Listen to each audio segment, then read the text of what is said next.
ये कहानी है दो दोस्तों की जो कि एक छोटे से गांव में रहते थे। एक बार वो दोनों किसी काम से शहर गए और वापस अपने गांव लौट रहे थे।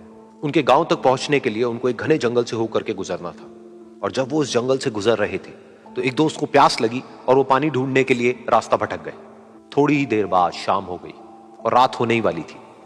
तो उन दोनों की नजर एक गुफा पे पड़ी जो कि पेड़ों से घिरी हुई थी चारों तरफ से। तो उन्होंने सोचा कि यही जगह ठीक है रात बिताने के लिए। तो दोनों ने कुछ लकड़ियां इकट्ठी करी, उस गुफा के अंदर गए और आग जला करके वहां पे बैठ गए। रात का वक्त था, गुफा के अंदर आग जल रही थी, बाहर बिल्कुल अंधेरा था और कुछ जानवरों की आवाजें आ रही थी। तो उन दोनों में से जो एक दोस्त था वो अंदर ही अंदर डरने लगा, क्योंकि उसने भूत प्रेतों की बहुत कहानियां सुनी थी कि रात के वक्त जंगल में कुछ भयानक आत्माएं भटकती हैं और अगर उनको कोई ऐसा भटका हुआ आदमी मिल जाए तो उसको नहीं छोड़ती।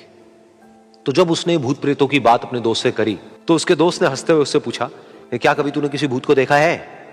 तो उसने कहा, नहीं मैंने तो नहीं देखा, लेकिन मेरे कुछ जान पहचान के लोग हैं जिन्होंने देखा है।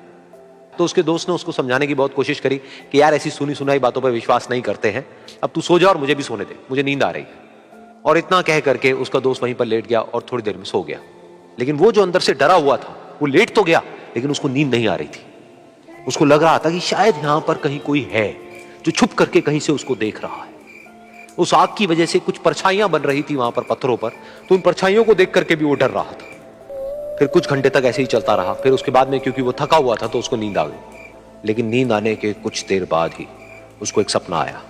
सपने में उसको एक बहुत ही भयानक परछाई उसकी तरफ बढ़ती हुई नजर आई। अब जैसे जैसे वो अंदर से डरता चला जा रहा था, वो परछाई उसके और पास आती चली जा रही थी और बड़ी होती चली जा रही थी। और उस परछाई में एक हाथ उसको नजर आया जिसके बड़े बड़े नाखून थे, और वो हाथ उसकी तरफ बढ़ता चला गया और उसके गले तक पहुंचने ही वाला था कि तभी वो डर करके एकदम से उठा।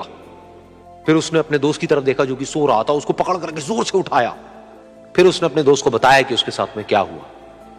तो उसका दोस्त फिर हंसने लगा। फिर उसके दोस्त ने उसको कहा, अब अगर दोबारा से तुझे वो परछाई दिखे तो तू वही कहियो जो मैं तुझे कह रहा हूं कहने के लिए, फिर देखते हैं वो परछाई तेरा क्या करती है। तुझे अपने अंदर ही अंदर बोलना है, मैं तुझसे नहीं डरता, सामने आ। तो उसके दोस्त ने वैसा ही किया।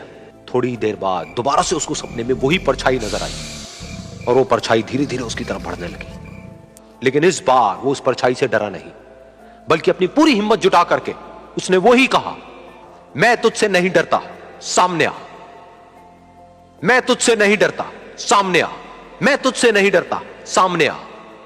जैसे जैसे वो ये बोलने लगा वो परछाई छोटी होने लगी और उससे दूर होने लगी। वो बोलता रहा, वो परछाई छोटी होती रही और धीरे धीरे वो परछाई दिखनी बंद हो गई। बिल्कुल ऐसा ही हमारी जिंदगी में भी होता है। हमारे अंदर जितने भी डर है, उससे हम जितना डरते हैं हम उतना ही छोटे होते चले जाते हैं और वो डर उतने ही बड़े होते चले जाते हैं। लेकिन अगर हम अपने अंदर के डरों से नहीं डरते हैं और उसका सामना करते हैं तो दुनिया का ऐसा कोई भी डर नहीं है जो कि हमें डरा पाए।